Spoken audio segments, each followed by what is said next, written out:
Hello guys, welcome to my channel. Today we are going to see how to disable location detection on Google Chrome.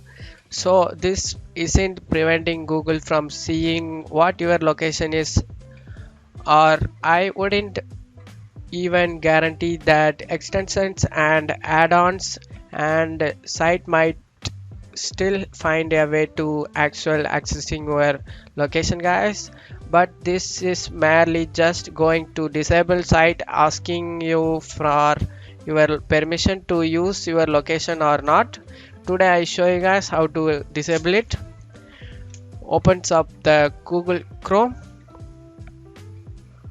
and go to three dot icon right corner and go to settings.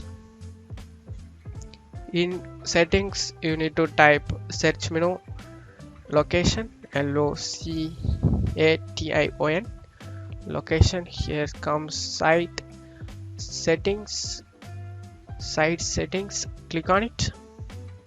In here you need to scroll down a little bit, option location, click on it. Sites can ask for your location, click on it. Here you need to don't allow sites to see your location. Features that need your location won't it work. You just want to click on this option, guys. Just want to enable this option like this. Don't allow sites to see your location. After that, close out of here, guys.